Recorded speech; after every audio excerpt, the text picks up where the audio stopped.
আসসালামু আলাইকুম, সবাইকে তুরিন কিচেনে জানাই স্বাগতম। কেমন আছেন আপনারা? আশা করি ভালো আছেন।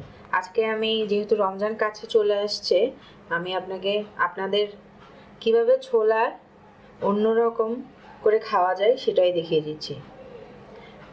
তেল মশলা এত ভাজা পোড়া আসলে অনেক হয়ে যায়, একই রকম ছোলা খেতে ভালো লাগে না।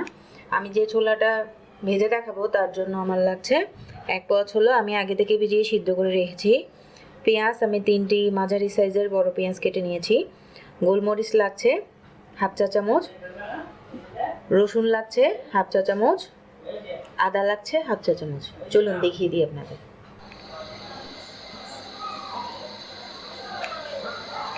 আমি কড়াইতে তেল দিয়েছি, তেল আমার গরম হয়ে গেছে। এখন আমি ছোলাগুলো সব দিয়ে দিচ্ছি।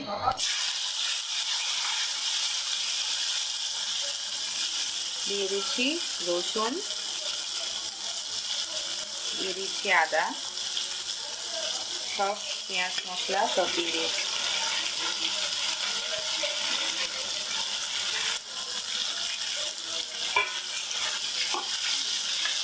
দিয়ে দিচ্ছি স্বাদ মতো লবণ।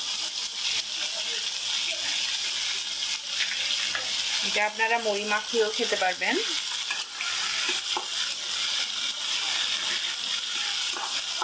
এমনিও খেতে পারবেন। এটা আমার বাবা খুব পছন্দ করতো।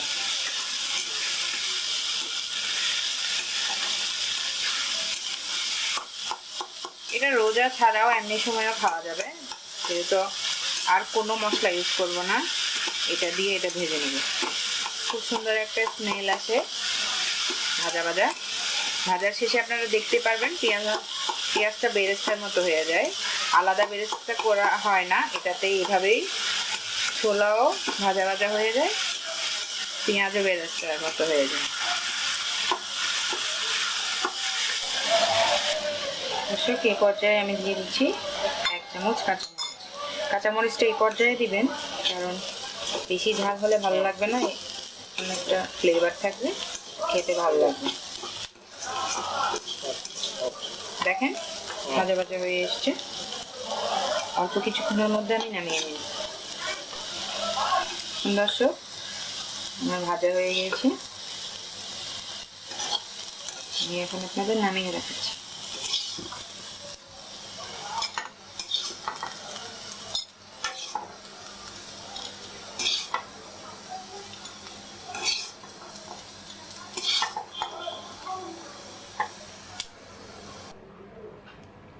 দর্শক, হয়ে গেল আমার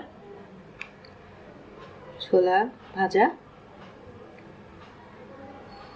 অবশ্যই খেয়ে দেখবেন আর কমেন্ট বক্সে আমাকে জানাবেন কেমন লেগেছে। এটা অনেক হেলদি, আর যারা ভাজা পোড়া পছন্দ করে না, অতিরিক্ত মশলা, তাদের জন্য অনেক পছন্দনীয় হবে।